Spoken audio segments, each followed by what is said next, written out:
સમાચાર સુરતથી જ્યાં પૂર્વ પ્રધાનનો પત્ર વાયરલ થતા ભાજપમાં ખળભળાટ મચી ગઈ છે। નાનુ વાનાણીના 6 પાનાનો આ પત્ર સોશિયલ મીડિયામાં વાયરલ થયો। પૂર્વ પ્રધાન નાનુ વાનાણીનો ભાજપ સામે જ આક્રોશ જોવા મળ્યો છે। ભાજપના સંસ્કારો બદલાઈ રહ્યા હોવાનો પત્રમાં ઉલ્લેખ કરવામાં આવ્યો। તો વિનાશનો જ જે સિદ્ધાંત કોંગ્રેસને લાગુ પડ્યો તે ભાજપને પણ લાગુ પડે છે। અંગ્રેજી વિદ્વાને કહ્યું હતું કે ભારતની સંસ્કૃતિ ખતમ કરીશું તો ભારત પણ ખતમ થઈ જશે। જે સિદ્ધાંત રાષ્ટ્રને લાગુ પડે તે ભાજપને પણ એટલો જ લાગુ પડે છે। આ સિદ્ધાંત અનુસાર કોંગ્રેસના કેવા હાલ થયા તે આપણે ક્યાં નથી જાણતા।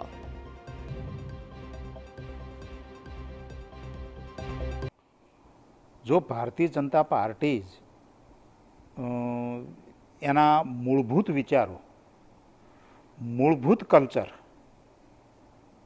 એનાથી હટી અને જે અન્ય રાજકીય પાર્ટીઓ છે એ જ દિશામાં જો આગળ વધે તો પછી અન્ય રાજકીય પાર્ટીમાં ભારતીય જનતા પાર્ટીમાં ફરક શું?